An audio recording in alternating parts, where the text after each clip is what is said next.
Hello, everyone. This is your host, Manoj Tandon. Welcome to another episode of Dark Rhino Security, Security Confidential. Today, we are honored to have Susan Bennett on the show. Susan is a very talented artist. She has done hundreds of commercial jingles, and she has been backup to Roy Orbison on stage. But a lot of you might know her as the voice of Siri, and we are delighted to have her here. Susan, thank you for being on the show. Oh, you're most welcome. Thanks for having me. It's kind of strange because I can hear the voice, and normally it's like, "Hey Siri, can you? Where's the latest pizza places, or what's the best?" And now we're talking to a real person. Yes, yeah. Siri actually has a face. Actually, it picked it up. Would you believe that? When you started speaking, it actually it activated. That's incredible. So Susan, you're so much more than Siri, and tell us about Susan. Give us a little bit about your background, and as an artist, and well, how you became a voiceover artist. Yeah. I became a voice actor by accident, really. My so-called career started as a musician, a singer. Fantastic. And I played the piano by ear at age 3 or 4, and I've been doing that ever since. Took many piano lessons, and I finally got into doing vocals, singing in high school, and participated in high school musicals and that sort of thing. Did the same thing in college. And then when I graduated, I was doing music. I was playing live music when my husband at the time and I moved to Atlanta, Georgia. Okay. And things just kind of happened to me. I've been very fortunate throughout my life. Things have sort of just presented themselves in my life, and I've been very, very lucky. So one day when I was there at a very popular studio in Atlanta at the time, Doppler Studios. Okay. They were around for close to 50 years. And I was there to sing a jingle, and which I did with several other people in a group of vocalists. And the voice actor didn't show up to read the copy of the spot. So the owner of the studio said, "Susan, you don't have an accent. Come over here and read this copy." And so I did, and I went ding, ding, ding, ding. I think we got something here. So I got some voice coaching and took some classes and started to do the work. And this has been many, many years ago. So I've been very fortunate. What was the audition for Apple like? I did not audition for Apple. Really? No. No, they kind of snuck around and took my voice. Really? They paid someone, but it wasn't me. Yeah, this is what's happening now with, AI and all this business. There's a lot of stuff going on. I had done some recordings that began in 2005 for a company called ScanSoft, which became Nuance, which Okay. I do believe Apple ended up buying because they got all of their Siri voices from this company. Got it. And somehow of all the, I guess I was auditioning without knowing it, because I had done these recordings, and they chose my voice to be Siri. And when it first happened, I was just totally freaked out because I thought, oh man, my voice is going to be everywhere. I'll never get another voice acting job in my life. And that sort of happened. But Really? In the process, I got a whole brand new career from it, which was to become a series speaker.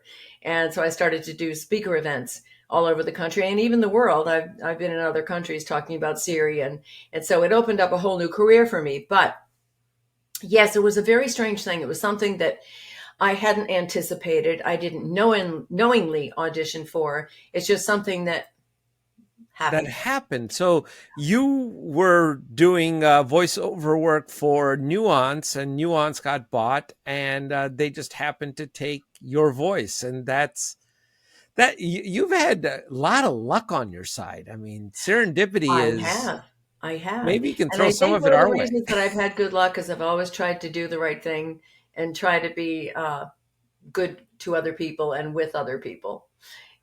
All that stuff it does come around. It does. And those are the basic things that I think make a big difference in one's life, actually, if you think about Yes, and everyone else around you's life. it. So how was it working with Roy Orbison? Oh, it was fantastic. He was a very nice person. We didn't really get to see much of him. He was kind of a recluse, and Really? so we mainly just saw him on stage. Yeah, and there were only two females in the band. Another woman, Barbara South. She and I were the only female vocalists, and the whole rest of the group were males. And so I think there were a couple of males that hung around with Roy, but he did not hang around with the women, which is, I'm sure, a good thing for all concerned. and but he was always very, very nice. Very, very nice. As I said, we didn't really see much of him, but it was really exciting because, I got to go to Australia with Roy and all over the British Isles, and people all over the world just absolutely loved Roy. Now I was singing with him in the early '80s, and of course his Wow. big time was in the '60s. And a lot of people don't know this, but the Beatles used to open for Roy. Wow, I did Yeah. not know that. There was another, and I thought I saw this in a picture. I thought Bruce Springsteen played a little bit of guitar for Roy. Oh, You're, well, possibly, but he was in a band called the Traveling Wilburys in the late '80s, and that yep, was Tom Petty and, oh, who else? George Oh, Harrison. man, George Harrison, yeah, a couple other people in that band. So, yeah, I mean, Roy was a hero to a lot of big rock and roll stars, and so, yeah. So I'm curious now. I'm a closet musician, so I got to ask this question. Hmm. Do you still have perfect pitch? I have relative perfect You pitch. have relative. I can, if I've heard a middle C sometime during the day, I can get pretty close to it the rest of the day. And I can get pretty close to it most times, but I do not have perfect pitch because I think perfect pitch is kind of a curse because almost nothing is totally in tune. And so if you have Right. perfect pitch, you're just, and frustrated all the time, I think. Well, yeah. Well, I mean, standard tuning, you are making certain compromises, so Hmm. Hmm. you're gonna see that.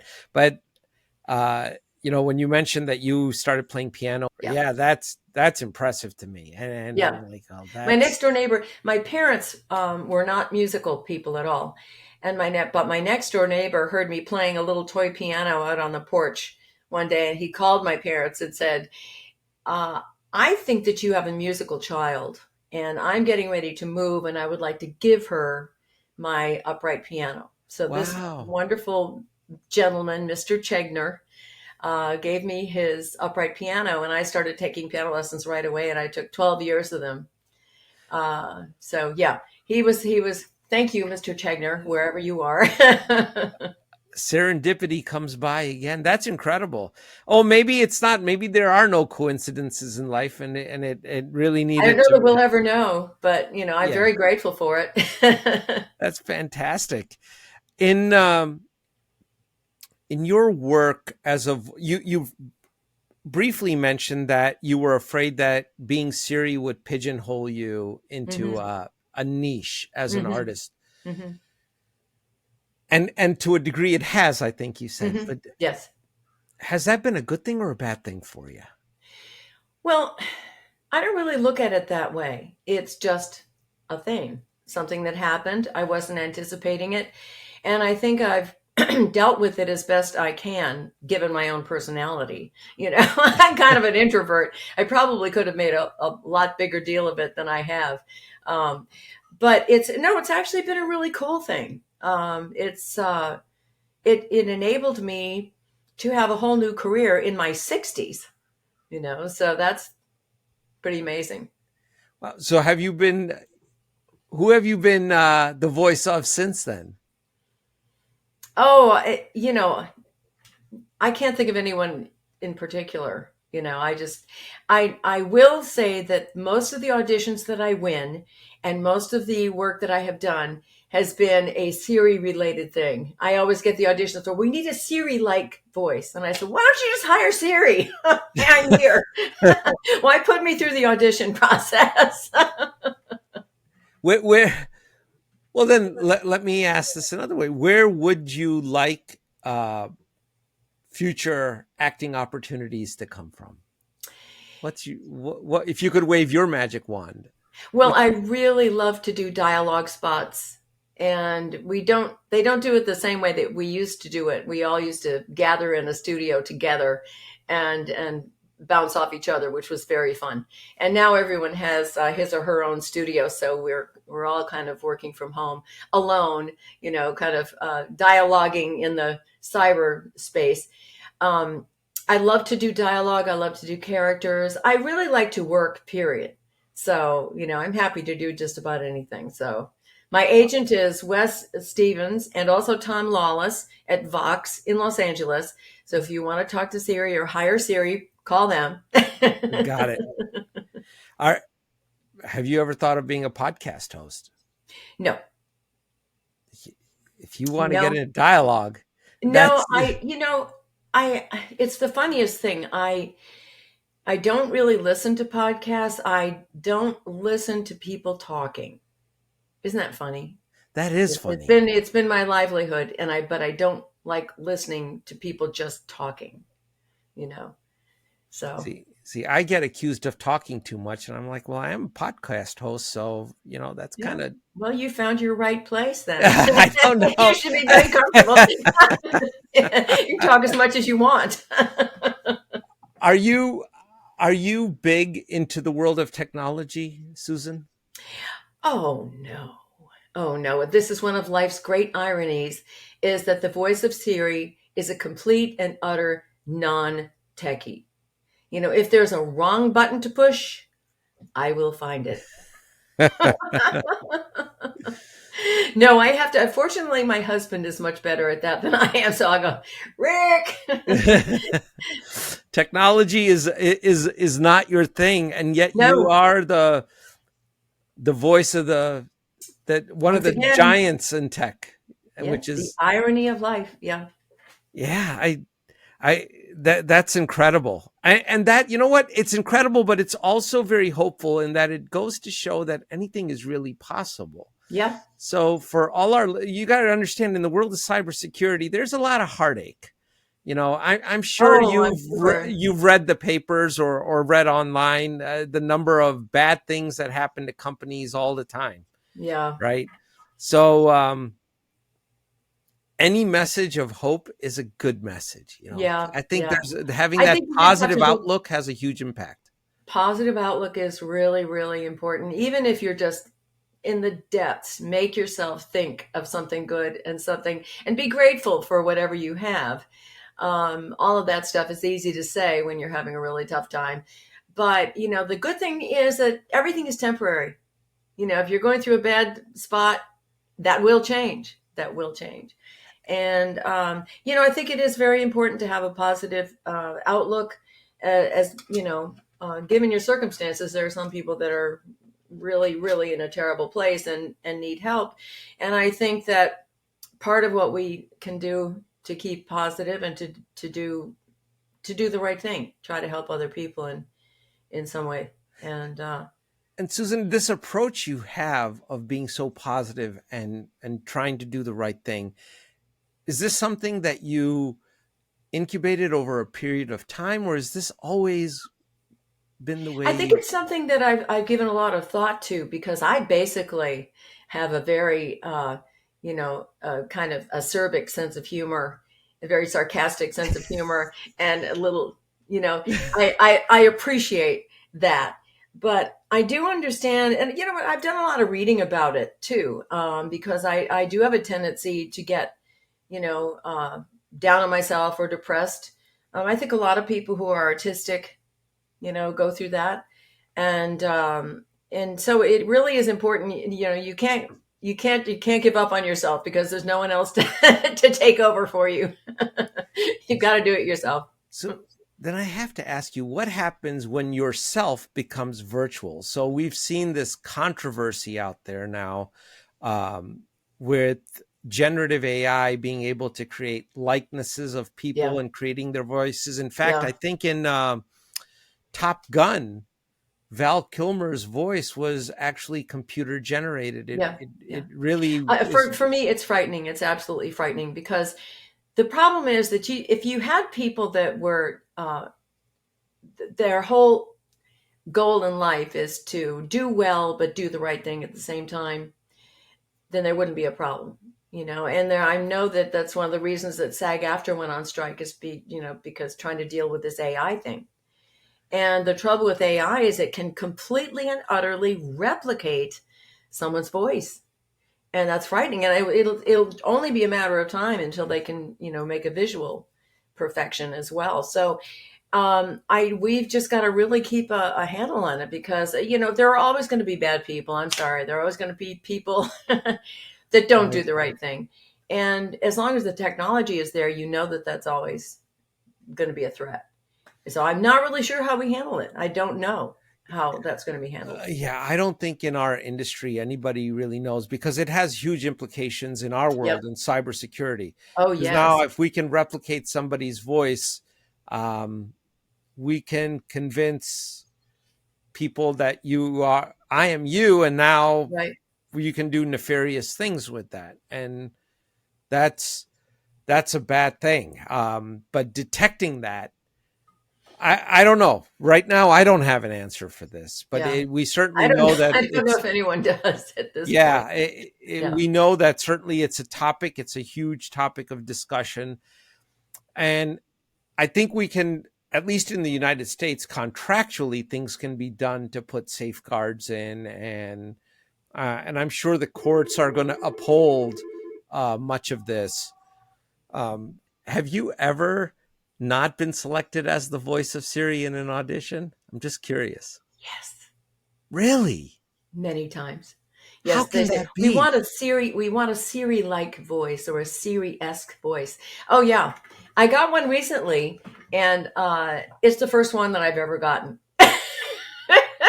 Wow. I would have thought that's a slam dunk. And since you're talking to a bunch of techies out here, who knows? Maybe there's somebody working on a project that does need a voice. And well, now you have to keep in mind that I'm the original voice of Siri. They've changed the voice a couple of times, 2 or 3 times, I think. And I think Siri she kind of sounds like a millennial now to me. So I think they're trying to get that 18 to 34 group, represented. So. Well, you have choices. Like you can set Siri now to be the original voice, to be like a British accent.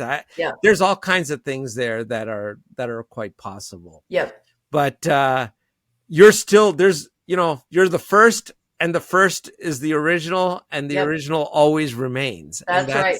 That's right. Can't take that away. They cannot take that away from you, Susan. Are you working on any appearances or books or things of that nature? Are you doing any TED Talks?